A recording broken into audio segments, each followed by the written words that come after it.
Mr. Chairman, you ready? Yes, sir.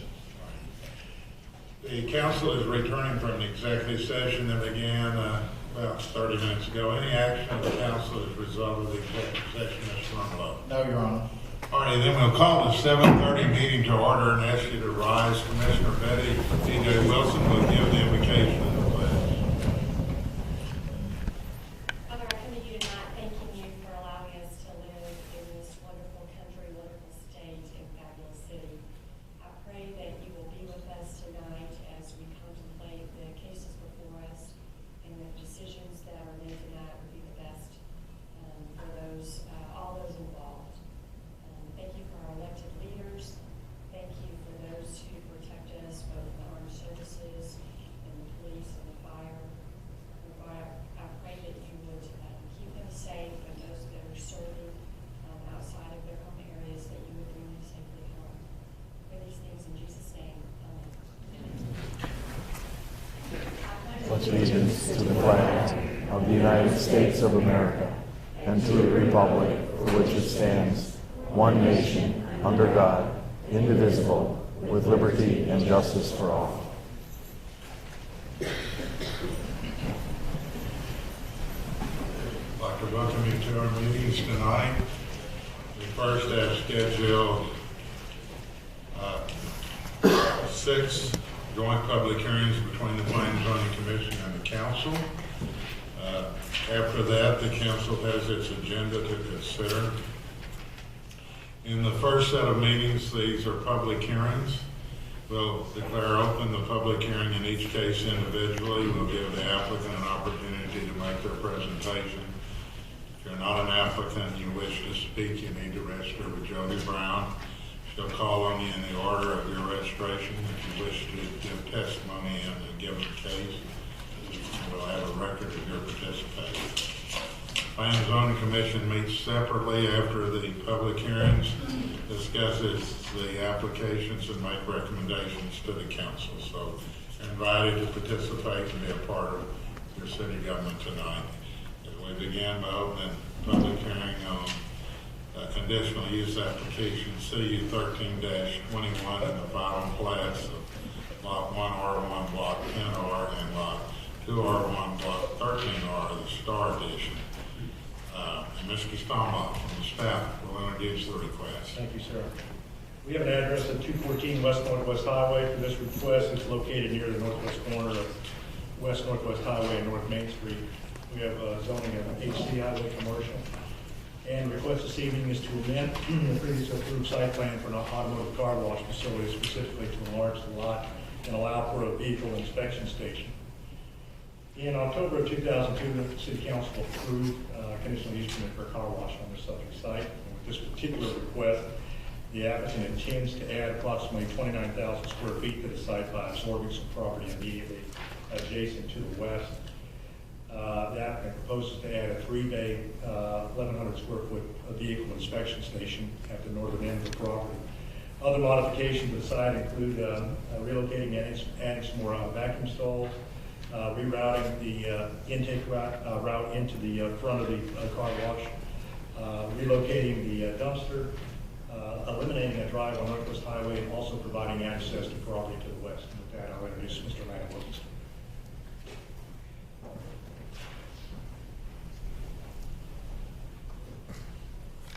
Our original application, we had 2 lots, and there was a 4,000 square foot building at the back lot that was a phase 2. We don't have enough vacuums, so we're adding vacuums and reducing the size of the building down from, I think it was 4,000 to whatever the square footage is now. Pushing the vacuums to the back and pulling off what we call the W building lot. And I'd be glad to answer any questions that y'all have. Any questions, Mr. Chairman? Were you planning to make any changes to signage? Do what? Were you planning to make any changes to your existing signage? I didn't see anything in the pack about that. No, existingly we're not. Specifically, what are you asking about? I just figured you would want people to know about your inspection station. It's kind of a phase 2. We'll probably complete the building this year. Currently, there's 3 inspection centers on Northwest Highway. My feeling is 2 of them will not be here in the near future. And at that point, there's demand. Currently, we have about 6,000 unique customers that come through, let's say 4 to 6. You figure 10% of those, which is the number, need an inspection. So we could advertise that at the front of the entrance of the car wash, and there'd be 400 state inspections, which is enough to make it profitable. And I probably will not convert that to an inspection station until such time that there's a need and a demand. Other questions? Questions from the council?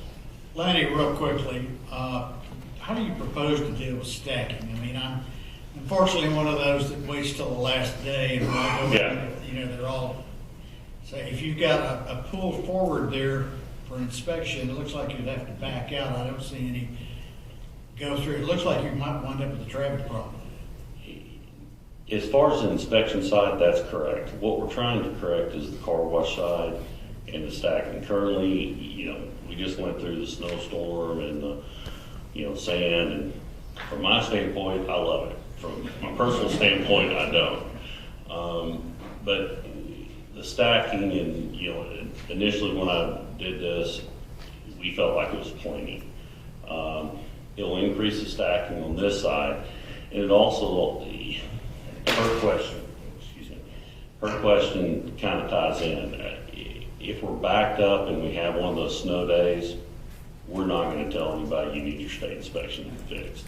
You know, I mean, I agree it's an issue. This will resolve a lot of it. Most of the stacking problem occurs on this end or in the vacuums, and by having all those vacuum stations, when we have those snow days, I really don't think people are thinking about their state inspection. They're thinking about getting the dirt off their car. Lanny, the location of the inspection building is back on the north side of your property. It looks like it's as far to the north as you can get and meet the setbacks. Is that correct? Yes. In looking at that you're backing up to a residential area. Yes. Have you thought about turning that building 90 degrees so that you could go in and out of that building if you need to, rather than having to back out of it, and to get a little further away from the homes? Because if I recall correctly, they still blow the horn as part of the inspection procedure. Is that correct?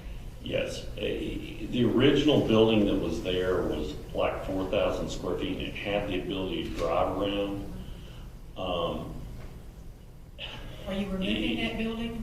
Do what? Are you removing that building? Yeah, it basically take that building, shrink it this way, and make it longer, and that was the building that was approved. The problem with that is where those line of trees are on the back side of the building, there's a really pretty steep slope going down into the neighbor's backyard. So I could put a 12-foot fence and it's not even to the bottom of the building. If I had to drive around, I wouldn't want to be the guy driving around. You know, I wouldn't want to live there and drive around. I took a long look at this, and, you know, what I'm trying to do, it's kind of hard to visualize, but imagine the building there and where those trees are, and imagine a 12-foot drop. If I turn it sideways, they're going to have lights in the back of their building, or they'll see the cars. What I'm trying to do with the building is screen the neighborhood. I mean, it would be much simpler for me to move it forward, pull it through, shorten it, make it a 2-lane, drive around, but I wouldn't want to live behind it. And that's kind of the issue. And that's kind of why we put the screening there. I can't build a tall enough fence to block it. So I'm trying to put the back of the building, back it out. I assure you, that's not the most efficient way to do a state inspection or a loop center or anything. But it at least allows me to put trees back there where it's not a eyesore. And it's not a light issue. Thank you. Lanny, for the canopy area across from where your big building is that also for vacuum, or is that just, which is shows parking? That canopy area these canopies are a little bit different, at least the vacuums, they're curved canopies. That area primarily takes care of two things.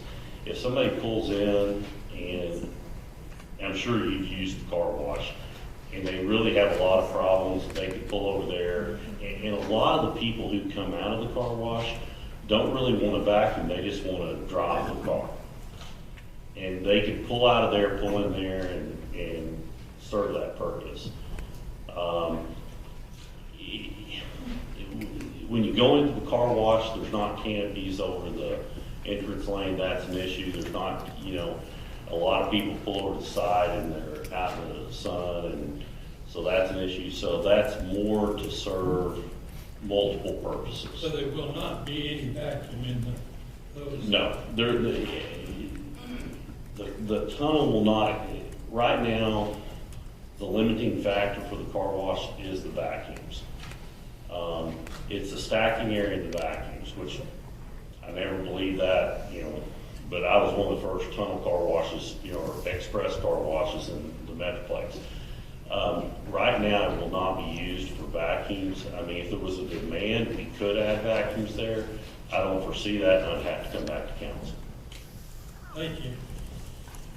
Lenny, wouldn't you want some kind of turnaround or back-in area? So for people that are going into the vehicle inspection station, they pull, head in, if they back out, wouldn't you want some place where they can back into, or are they gonna have to back all the way out to? Oh, no, we will back the car out.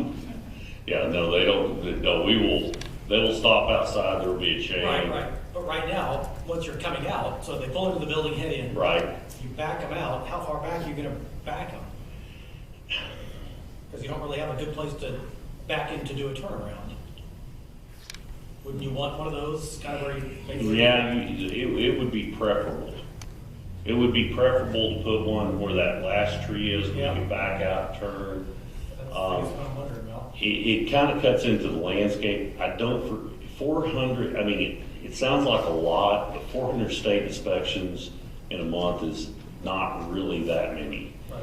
I mean, worst case is we could back them down to where the cross access is and turn them around there. I don't expect that to be a major issue. I would love to have a drive-through, but that's not fair for the neighbors. Right. I'm just thinking, if nothing else, you'd want a place where you wouldn't have to back out, 100 feet. Probably those 3 parking spots right there Okay. are more than honestly, more than likely, we can turn it there. And that's what I'm thinking, but I agree with you, it'd be nice to have a designated one. I don't see how to stuff it in there and still kind of protect the neighborhood. Well, even that cross access that you're creating there into that vacant area, does it need to be there, or can you move that north? I tried to acquire that property. From what I understand they're using it for, or their future use is, that's where they'll probably put the street. If they moved it, for some reason, did something where they moved it down, I just cut mine out, move it down, and come back to council. Questions? Question or a comment, really. I was a little concerned about the cross access there. I understand why we want to do that, but that's a tree line there. But also, because of the nature of this development and the traffic flow, do we want to do anything to encourage traffic into that site in the future? And I understand why we want it for fire protection and a knock box or something there like that, but I still have some concerns about that becoming just an access road and traffic trying to come into that to go back out to Northwest Highway, based on how this is developed on this side. Just a comment. Well, currently there's no road there. So, it would be one of those issues where their road would have to line up with that road. It's kind of like to the directionally challenged, to the east, which is where existing car wash is, there's the 7-Eleven building. There was a road that if you come out of my tunnel and turn right, there's an existing road that was meant for cross access. And that would do exactly what you're talking about, and that's why I think we didn't do that, is you could have turned right, gone through, before that it was Elliott's, which I wish they'd never left. I loved Elliott's. And it goes through back west, which I like them too, but I really loved Elliott's. And so it would go through there and kick out. I think that's kind of the same situation. We're putting it in there, and we could almost move it or remove it and say we agree to cross-access with wherever the road is if the council needs to in the future. But I think putting it in, says you're gonna do it. I'm just not sure we should. Huh? I'm just not sure we should. Yeah. That traffic coming into that site is just passing through. Oh, yeah, probably, yeah. That's I got a ticket for that when I was 16. It was failure or crossing or some private property without a cut off of stop sign. So, and I do that sometimes behind Bank of the West. So, Any others? Apparently not. Thank you very much. thank you. Do we have anyone wishing to speak? No, sir. Any letters or petitions? No, Mayor. We need a motion to close the public hearing. Move to close. Second. All in favor? Anyone opposed? The commission voted to close. Motion is in order from the council. I move we close public hearing. Second. In favor, all opposed. Motion carries. Public hearings closed. Public hearings open on conditional use application 13-35. Mr. Stoneball. We have an address of 3000 Grapevine Mills Parkway. It is the Grapevine Mills Mall, and the subject site is located on the western side of the mall, currently zoned CC, Community Commercial District. And our request this evening is to amend the previously approved site plan for a planned commercial center in excess of 1 million square feet of gross leasable area, specifically to allow for an outdoor amusement area. In January 2012, the Site Plan Review Committee approved building elevation modifications to the mall to allow for an outdoor children's driving feature, which is part of the Legoland Discovery Center. With this request, the applicant proposes to further expand upon that outdoor experience of the Discovery Center with an interactive water feature. It'll be pirate themed. It'll also be contained within a masonry and wrought iron enclosure with 2 points of access, which are controlled from the Discovery Center itself. With that, I'll introduce Mr. Glenn Griggs to speak to the request.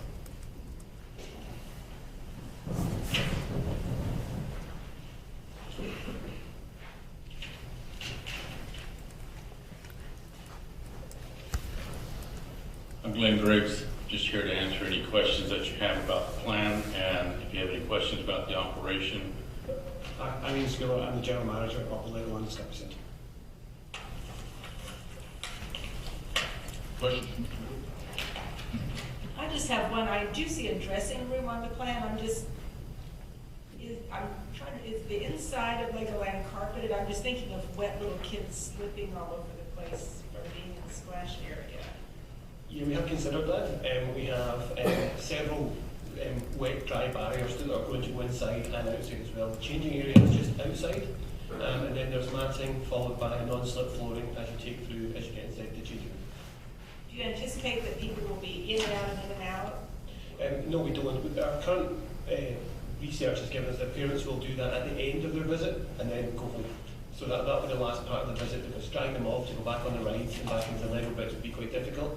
So we see it being, they'll spend the 2 hours they're normally spending in the attraction, then another half hour or hour outside, and then home.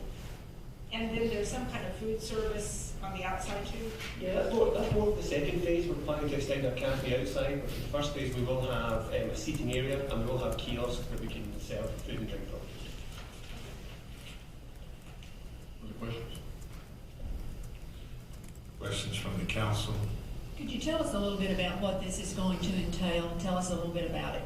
Yes, this is this is the second large expansion we've done to the Legoland Discovery Centre since we opened, and it will basically be a pirate-themed splash area for kids who will spend, hopefully, half an hour to an hour outside with the Lego-themed characters playing in the water with interactive fountains and splash areas for them.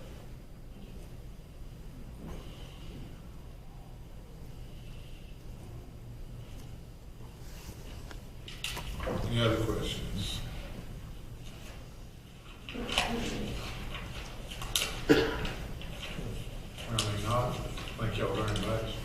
Do we have anyone wishing to speak? No, sir. Any letters of petition? You have 2 letters of support copied before you. Mr. Chairman. Get a motion to close the public hearing. Move to close. Second.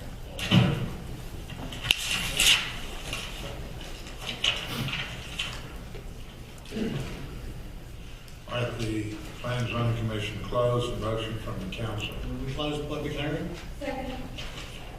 All in favor, all opposed, motion carries. Public hearing is now open on C 13-36. Mr. Strong.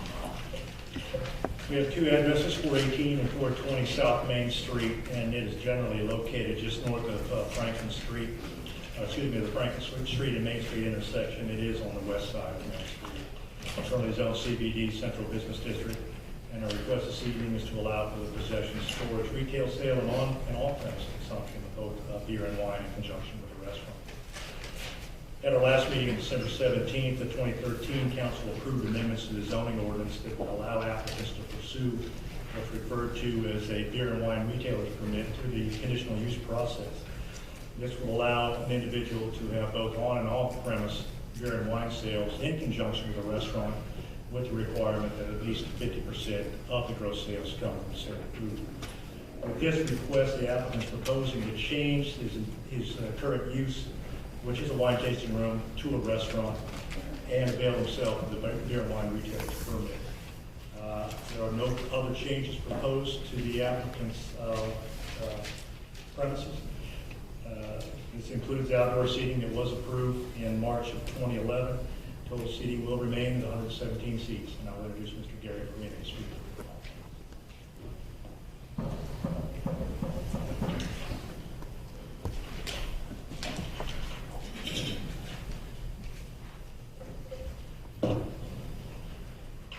Mayor, City Council members, Planning and Zoning Commission, thank you for allowing me to come before you this evening. The proposed licensing change for our establishment will not change my operation other than the fact that we will be able to serve beer. My hours of operation will not change. The main focus of our establishment will continue to be wine. As a matter of fact, we have increased our wine list recently. And we will still have our own wine. It will still be produced and labeled in our name. And so as far as how our operation continues, it will be exactly the same as it is with the one that as well.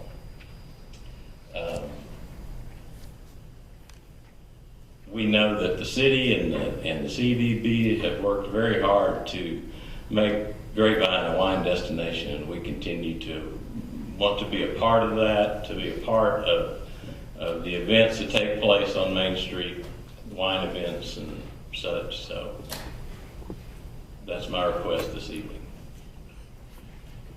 Questions, Mr. Chairman?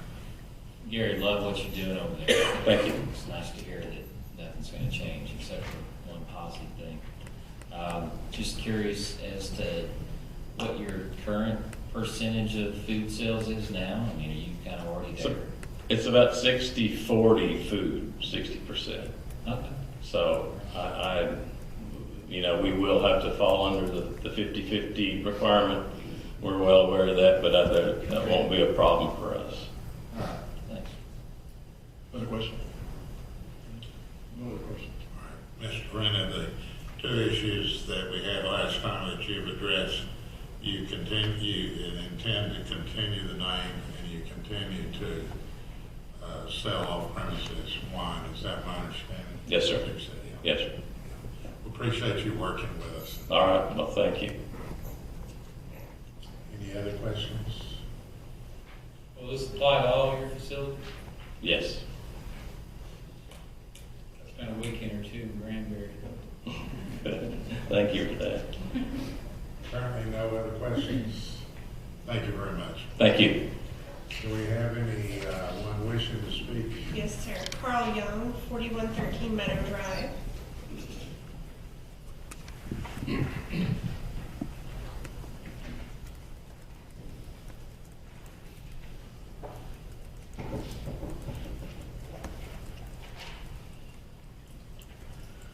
P&Z Council. I stand before you tonight confused. I asked, what's the difference between a wine tasting place and a restaurant? The last time this subject came up, I was admonished by two people that I had never been in the restaurant. Because it came up tonight, I went into the restaurant and saw what I was going to be talking about. I saw pizza, spaghetti, and I think the thing that surprised me the most was the antique revival place was turned into a banquet hall. So my question to the P&Z, when's the last time you people decided to check out some of the things that you planned, that you approved? I refer to Jake's hamburger place. Or what about the 7-Eleven that's now got controlled parking? Is the approvals coming from this a body of people tonight just a sham? That the good people decide to get what they want and the bad people get chastised for it? I have nothing wrong with Farina doing what he wants to do. I understand what he's trying to do. I'm more concerned of our ordinances. Are we selective? So I repeat, what's the difference between a wine tasting place and a restaurant? Because right now, frankly, we have Farina's Cafe. I thought it was wine tasting. Cafe tells me restaurant. Pizza tells me restaurant. Spaghetti tells me restaurant.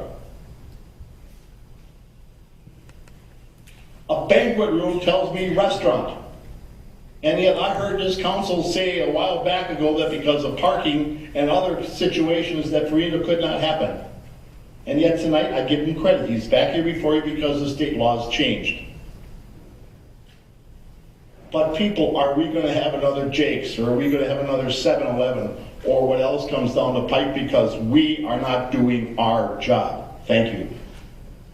Thank you. Anyone else? That's all. Do we have any letters or petitions? No, sir. Mr. Chairman. Any motion to close the public hearing? So moved. Second. All in favor? I think it was a little strong. Close the motion from the council. I think I was a little strong. All in favor, all opposed, motion carries. Public hearing is closed.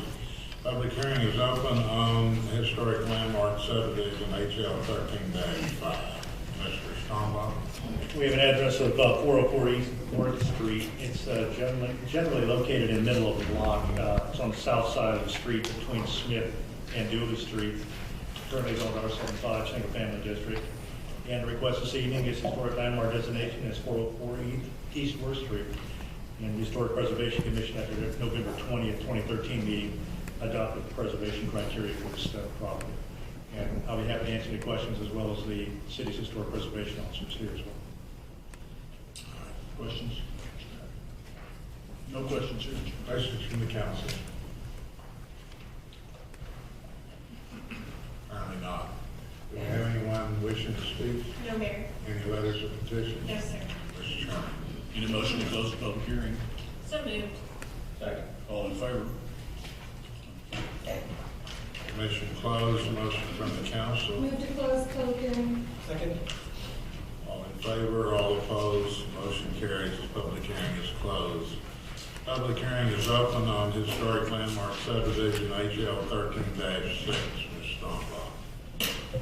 We have an address of 710 East Wall Street. It's located near the southeast corner of Wood Street and Wall Street, currently zoned R75 single family district, and also requesting designation as 17 East Wall Street. And the Historic Preservation Commission approved their preservation criteria on this property at their December 18, 2013 meeting. I'll be happy to answer any questions as well. Questions, staff? No questions. Questions from the council? Apparently none. Do we have anyone wishing to speak? No, Mayor. Any letters or petitions? No, sir. Mr. Chairman. Need a motion to close? So moved. Second. All in favor? The commission closed. The motion from the council. Who's closed? Second. All in favor, all opposed.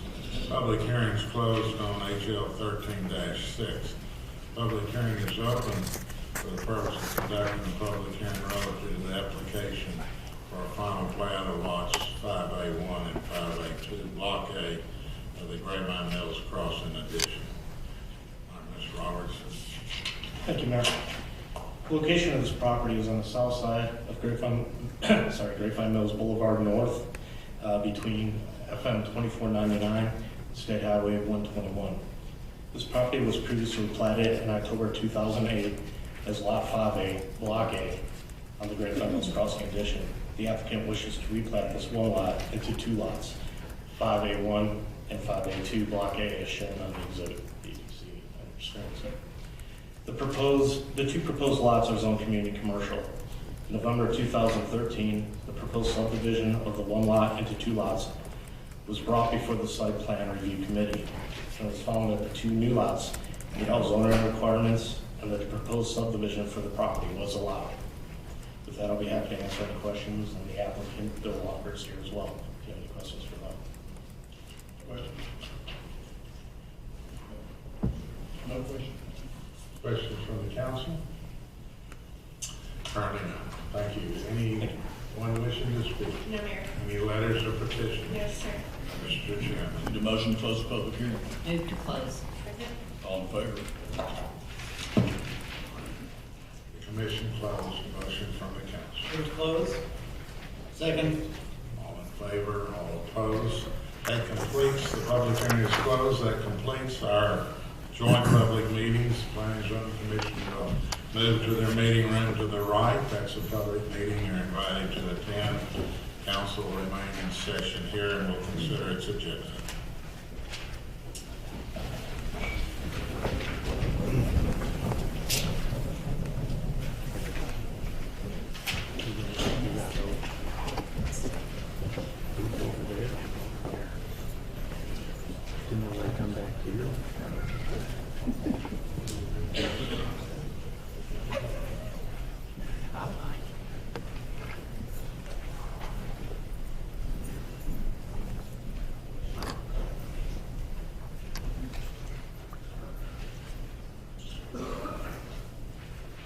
Okay, do we have any citizens' comments tonight?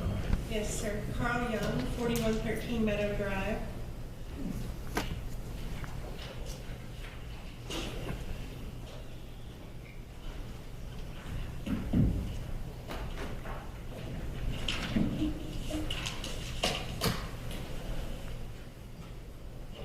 Council, I thought I'd be talking on item 7 when it came up, but I guess I'll talk about it now.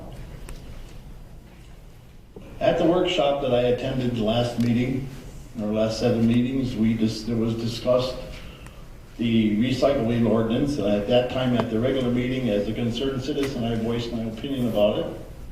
And I'm gonna go there again, especially after I know several of the council people think it's the best thing since bread and butter. I would like to know how a council can make a decision on an ordinance when only 7% of the 270 people polled in 2 different districts thought it was a good idea. I did some checking on those bags. They're not the best thing in the world to fool around with leaves, I can tell you that right now, so you've got a way to support them. We have a pretty good trash pickup right now, which usually happens on Wednesdays, at least in my block. But yet, for convenience, we're gonna be told we have to do it, what I think it's, first, third, and fifth Wednesdays of the month, where the trash will be picked up, and you should have your brown paper bags out. 7% of 207 people that actually return their polls, you're gonna decide to make an ordinance on. Council, is that the population, or is that what you just want? To control more of the people of the state? I mentioned before, Agenda 21. Has any of you council people decided to look at it once? Agenda 21 is tell the people it's the best thing in the world for them, and then they'll believe you. And all of a sudden, it's another control. Quite frankly, people, I don't like to be controlled. That's one of the reasons why I'm not on the P&Z, which is what I'd like to do a while back ago. But I ask questions, and I question people doing stuff, and I'll continue to do it. If you approve an ordinance based on 7% of 207 people, I'll flat out tell you, I don't know why I bother coming back to council meetings anymore. I was impressed with the workshops and what you guys did at the workshops. And I understand what goes on in these meetings. But the meetings, if you approve an ordinance on 7% of 207 people, you're not voicing the opinion of Grapevine. Thank you. Sal D'Angelo, 1944 North Port Court.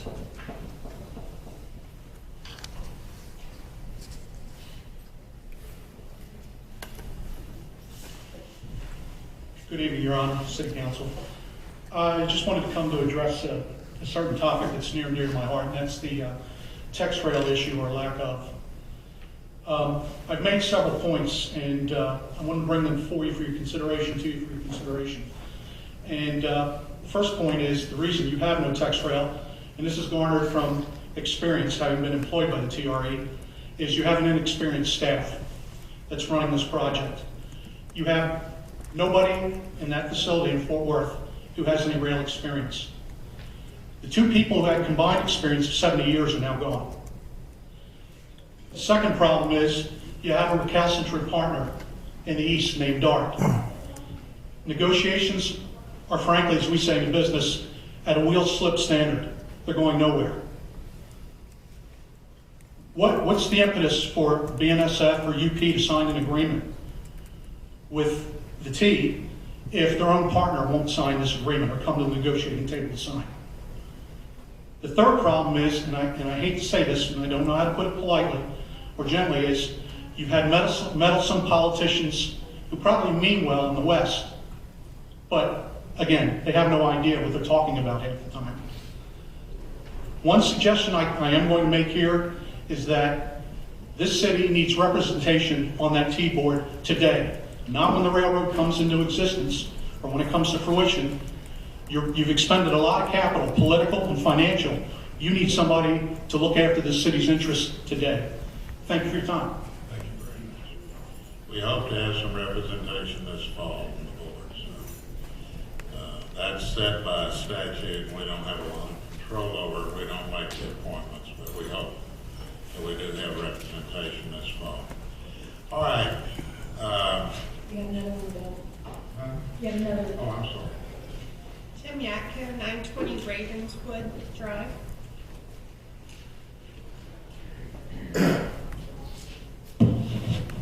Mayor, City Council. I'm not a public speaker. I don't usually do this, so just bear with me here. I'm here to voice my support of the consideration of an ordinance amending the city's agreement with Republic. I was in the pilot program. Me and my wife, we have a house here near the water treatment plant, if you know where that is. We support it because we are big into recycling. We're big into keeping stuff out of landfill to extend the life of the landfill for as long as possible. Mr. Young came up here last week saying it was a bad idea, but he also said that recycling is a bad idea. It seems to me he doesn't recycle just to, I don't know, because he doesn't want to, and that's up to him. But a lot of people I've talked to do recycle, and they do like the idea of the brush program. Maybe because the 7% participation rate was so low because everybody thinks it's a no-brainer. And I also think that not many people responded because people thought that the stuff being picked up on Wednesday was being mulched and recycled anyway. So that's something to consider. But I was at the workshop last week, and I do agree with the analysis that there needs to be more education about the pickups, because it was a little confusing when you know, if I put my couch out, is it going to be picked up or not, that kind of thing. But anyway, I just wanted to voice my support. Thank you. Thank you very much. Okay. That concludes the citizens' comments. And we will take up item 7, consider an ordinance, franchise agreement, amending it with Republic Services, also Allied Waste Services of Fort Worth, to allow a clean brush and yard waste program, and an ordinance. Stan Lassiter. Thank you, Mayor, members of the City Council. As already discussed, we briefed the council 2 weeks ago on the results of the 3-month pilot program in 2 areas of Grapevine. Those 2 areas compiled approximately 2,700 residences. Our current program has bulky waste, brush and yard waste pickup every Wednesday, and all of this goes to the landfill. The pilot program had an alternating Wednesday schedule where 1 week you would have clean yard waste and clean brush pickup only. The following Wednesday you would have yard waste, bulk, and brush. And that would undoubtedly go to the landfill. The results of the 3-month program was roughly 35% of all of the pickup on those Wednesdays through that 3-month period. 35%, or about 54 tons, was diverted from the landfill to a mulching process, which is, we think, is fairly positive. We'd like to see more, but that's a goal for the full-time program if the council chooses to proceed with that. The survey of residents that Mr. Young referred to he was reasonably correct, 7+%, but that was of the 2,700 homes, not 270. And 85% of those people were either very satisfied or satisfied with the program. So the proposal before you tonight with the 2 ordinance amendments is to establish an alternating week program. One Wednesday it will be clean yard waste and clean brush only. The following week on Wednesday will be bulk, yard waste, and brush. Will it still be pickup brush every Wednesday? Correct. Just as there is now? Yes. So the only difference is 2 of those 4 weeks a month will be clean and won't go to the landfill, and the other 2 will. Correct. So the citizens have a choice. They do. Right. Is there anything else that the city gives up that it doesn't have now? I don't believe that we do. I forgot to mention one other thing. The method of pickup will be either in the paper bags, as it's been referred to in the workshop, or that you can have a trash container no larger than 33 gallons, which is a standard trash can, and you can collect all of your yard waste in that and have it set out, and that will be picked up as part of the clean waste. Well, that wasn't clear the other night in the workshop, but what you're saying is that the plastic bags go away. They will go away on the clean waste Wednesday.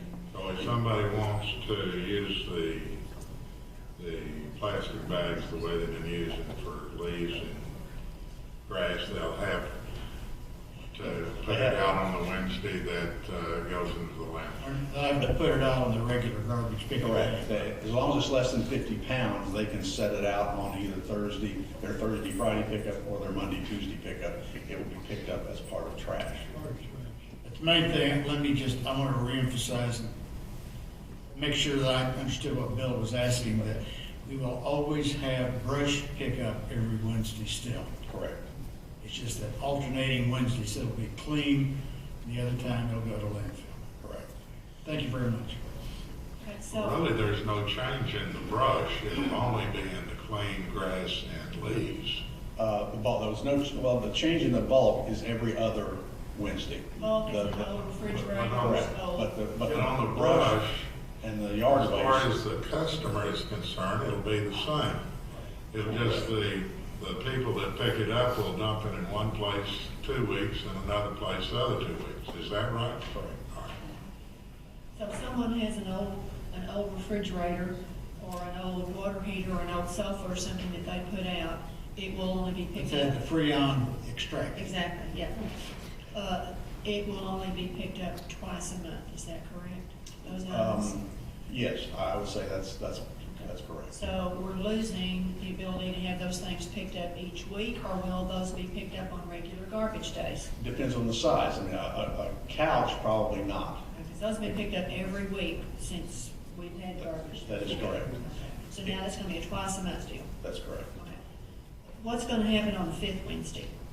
It's, in the original, the pilot program, it was first, third, and fifth Wednesday. In this, for clean yard waste and brush.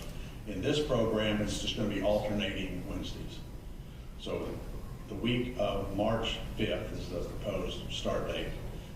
That Wednesday will be clean, brush, and yard waste. The following Wednesday will be yard waste, brush, and bulk.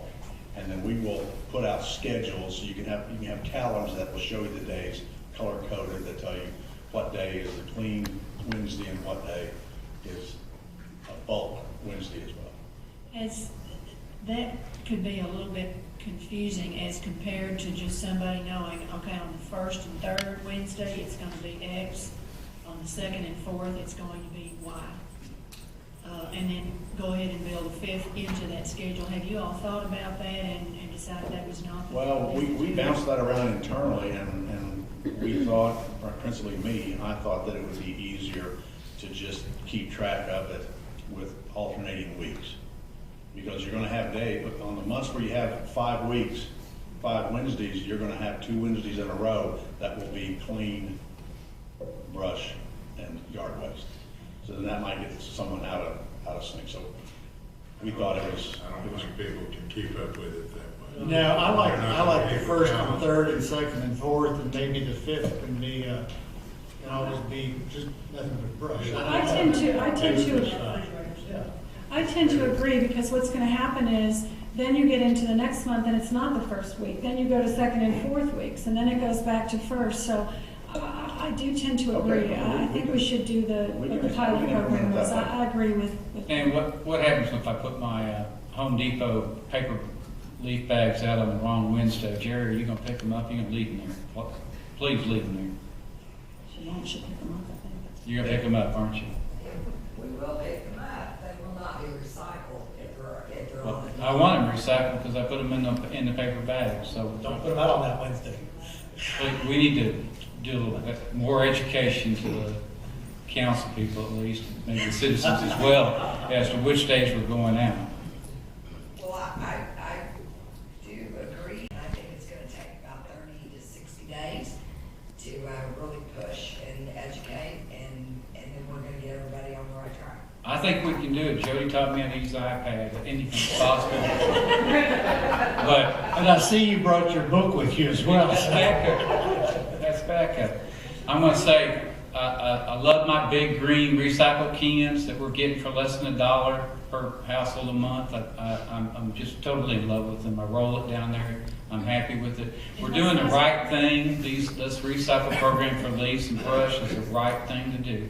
And I'm very pleased with this city council, what we do, because we're making a less of a carbon footprint on the earth right now. What I'd really like to see, Jerry, and while you're up there, would it be a problem if we went to something like the first Wednesday is clean, the second one is all bulk, the third Wednesday is clean, the fourth is all bulk. If there's a fifth Wednesday, it could be everything as well. We can always identify the first and third Wednesdays is clean. Would that be a problem? This is not a problem to us, and what we want the council and the residents to understand is this is the City of Grapevine's program. This is not something that we're trying to sell you on or, that we're pushing. We believe this is the next step for your diversion rate. I mean, that really is what this is all about. If you chose to do 4 Wednesdays a month to be this way and a 5th Wednesday to be this way, we don't really have a problem with it. We've talked this 1st, 3rd, and 5th, and 2nd, and 4th, tossed it back and forth. One of the things that we did hear in the pilot program was that the 5th and the 1st Wednesdays being back the same was confusing to the residents instead of every other week. I do a couple of other programs that are recycle on 1st, 3rd, 5th, or bulk on 2nd, 4th, and that's the way that we've done it. This is the City of Grapevine's program, and we are willing to do it any way that we can. One of the other commitments from us is to educate your residents. If that bulk weighs less than 50 pounds, don't put it out on Wednesday, put it out on trash day. And we're gonna get rid of it on your trash day, so that hopefully at some point your Wednesdays will be more brush than anything else to go the next level. I have a question about the containers, specifically the size. The recycled containers, I believe, are 65 gallons. And, right? Yes, ma'am. Okay. So I'm curious to know why we have a 33-gallon capacity stated for the yard waste containers. Because the 33-gallon containers are actually going to be picked up by a helper on the back of the truck, and the 65-gallon container is actually picked up by an automated arm on a Corrado can. If you put wet grass in one of those containers, what happens is it's over 50 pounds, and they would not be able to pick that up. So it's not really the 33-gallon that we're really pushing as much as it is the weight.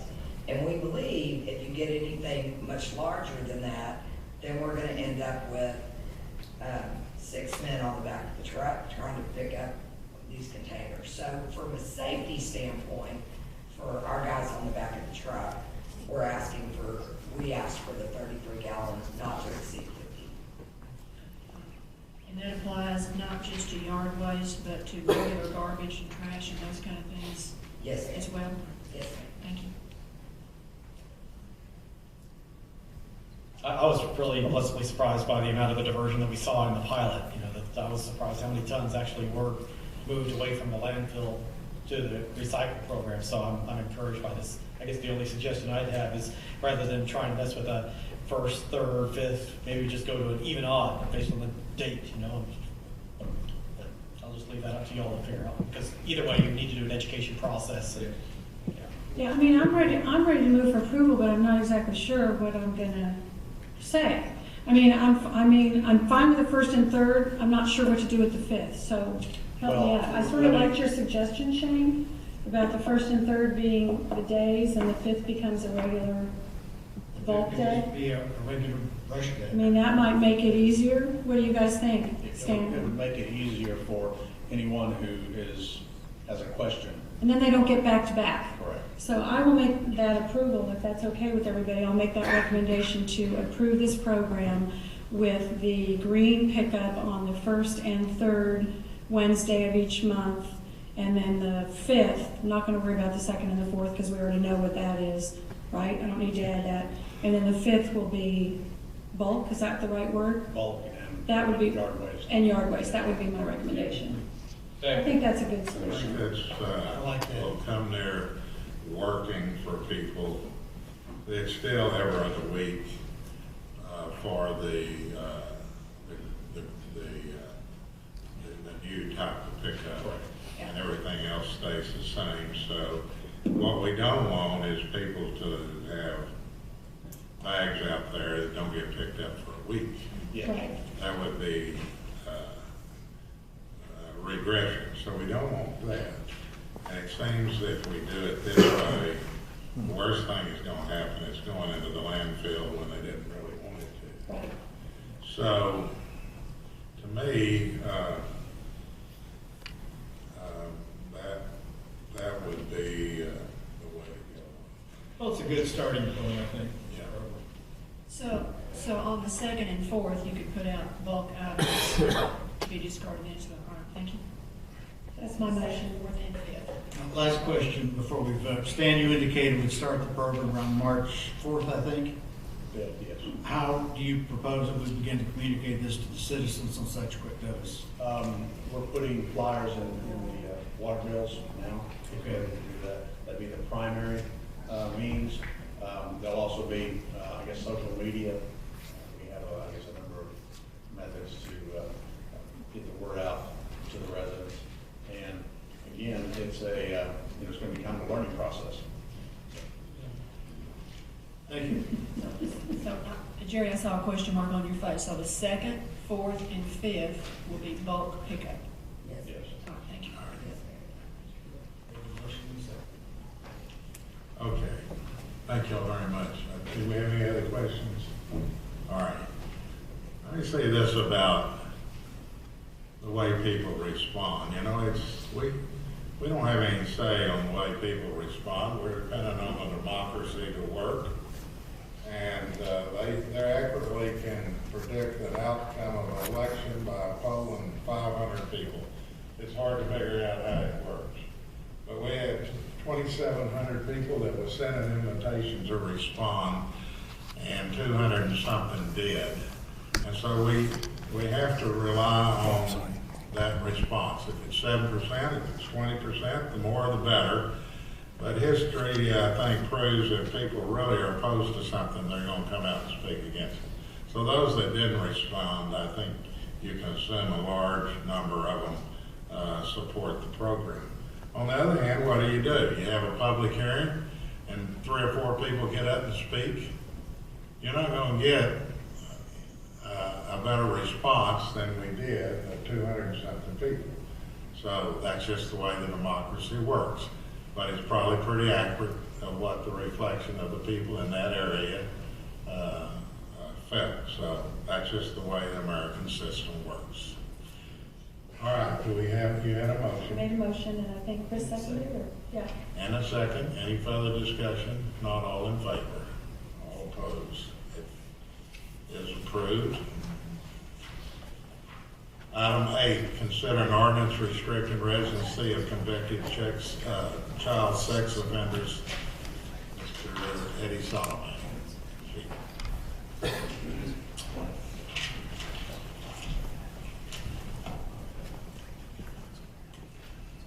Good evening, Mayor and members of the council. As you recall, late last year, Councilmember Coy requested that we do some research on ordinances limiting residency for child sex offenders, and to bring it back before you for discussion. We did that, and on November 5th, we had a workshop where we presented several different options based on the feedback that you gave during that workshop. We put together an ordinance, and that's what's before you tonight for your consideration. The basis for the ordinance really started with how do you define premises where children commonly gather.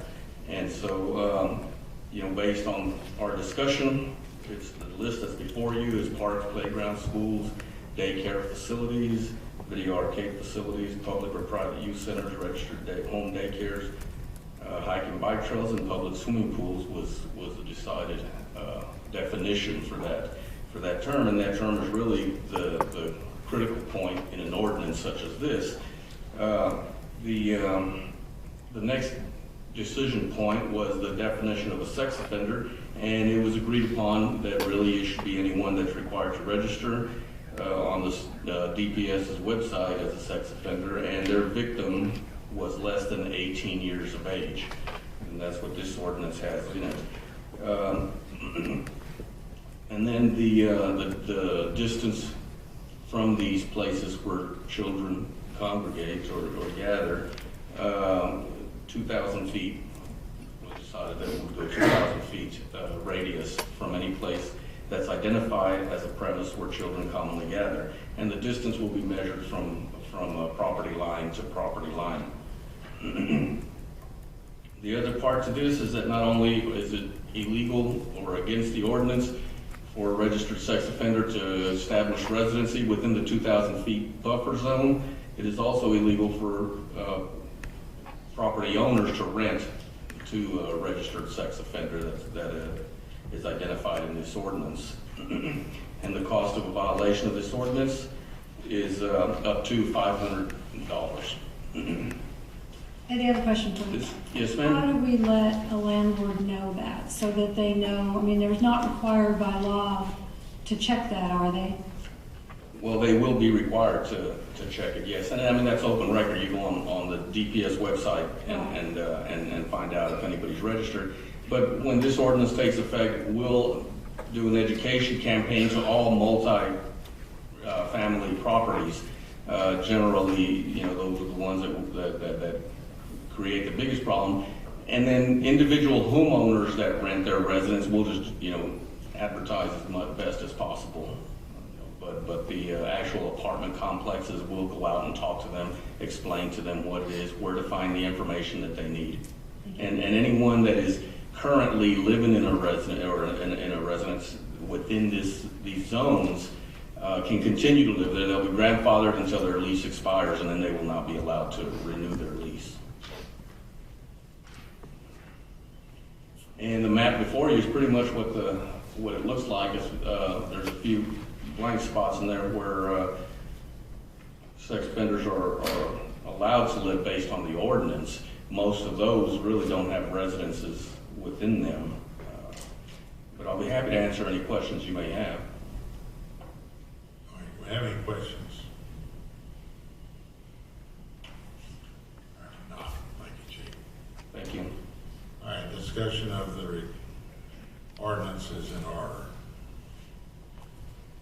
I think, you know, like we've talked about in the workshop, I appreciate the staff kind of digging into this. You know, Grapevine is a city whose population has a lot of families, and I think that while there's no substitution for proper supervision of children, that this ordinance precludes potential predators from moving into the vast majority of our city and making it a safer place for children and families. I just want to say one thing, and that is that this is not based on any experience that we've had in this city relative to this. I just want to make sure that that's understood. It's not a response to a problem.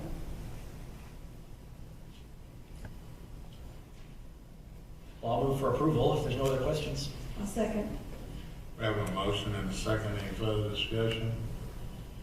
Not all in favor, all opposed, motion carries. The ordinance is approved. This brings us to the consent agenda, item 9 through 21. Councilman Stewart is expected to abstain on item 11, 12, and 13 because of conflict of interest. Is that right, Mr. Stewart? Right on 11, 12, and 13? 11? Just 11? Okay, 11 on.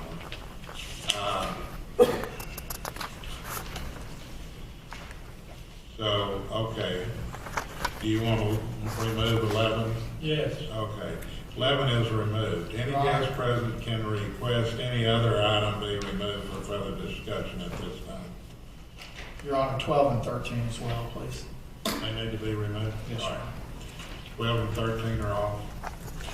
Then 9 and 10 and 14 to 21 are the consent. Motion is in order. Second. All in favor, all opposed, motion carries. Item 11. Move for approval. Second. All in favor, all opposed, all abstain. All right, item 12. I think Shane will have to do it. I'd like for John to just do a quick explanation of 12 and 13.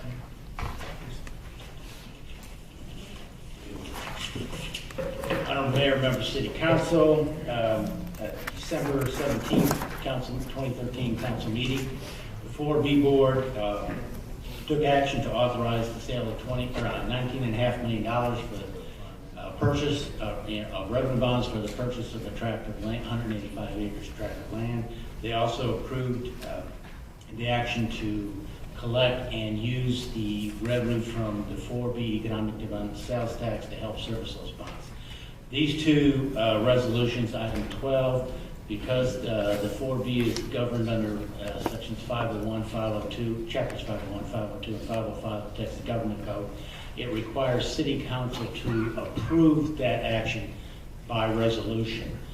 That act also does not allow the council to do that 60 days prior to the closing on the bonds, which we anticipate will be on or before February 28th.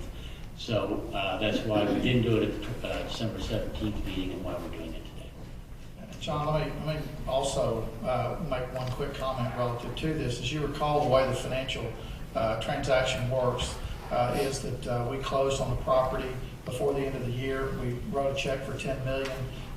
Council and 4B board voted to give us the ability, or at least the 4B board did at that time, to issue $19.5 million worth of bonds in order to be able to meet the obligations for the full $29.5 million prior to the February 28th date. This is just simply followed in sort of a two-step approach relative to completing the property purchase transaction. This is step number 2.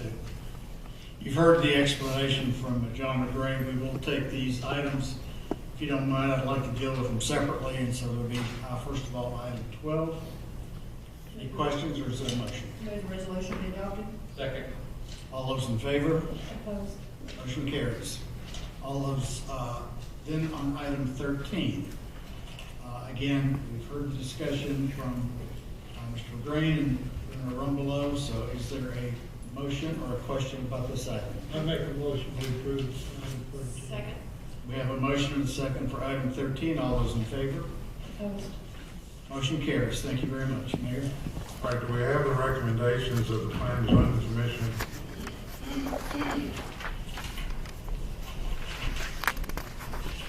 Yes, Your Honor. Yes, sir. All righty. Item 22. Item 22, CD 13-21, recommend approval 7-0. Consideration is in order. I'll move for approval. Second. All in favor? All opposed? Motion carries. Item 23. Item 23, final plat for Lot 1R1, Block 10R, and Lot 2R1, Block 13R, Star Edition, was recommended for approval 6-1. I move that the city council approve the statement of findings and the final plat of lot 1R1, block 10R, and lot 2R1, block 13R, Star Edition. Second. All in favor? All opposed? Motion carries. Item 24. Item 24, CU 13-35 for Legoland Discovery Center was approved 7-0 with the condition that any request for outdoor speakers would need to come forward as a separate request in the future. Move for approval in accordance with P&Z's recommendation. Second. All in favor? All opposed? Motion carries. Item 25. Item 25, CU 13-36, P&Z recommended approval 7-0. Move for approval. Second. All in favor? All opposed? Abstain. Carries. Item 26. HL 1305, recommend approval 7-0. Move for approval. Second. All in favor? All opposed? Motion carries. Item 27. HL 1306, recommend approval 7-0. Move for approval. Second. All in favor? All opposed? Motion carries. Item 27. 28. Yeah, 28. Oh, that's what. 28. Item 28. Final plat for lots 5A1 and 5A2 of Block A, Grapevine Mills Crossing Edition, recommend approval 7-0. I'm- All in favor? I move We that have the to read city, it. We have to read Oh, it. yeah. that the city council approve the statement of findings and final plat of lots 5A1 and 5A2, Block A, Grapevine Mills Crossing Division. Second. Now, all in favor, all opposed. Motion carries. That completes the recommendations of the Plan and Zoning Commission and completes our agenda. Thank you for being with us. A motion to adjourn is in Move we order. adjourn. Second. All in favor, all opposed, council stands adjourned.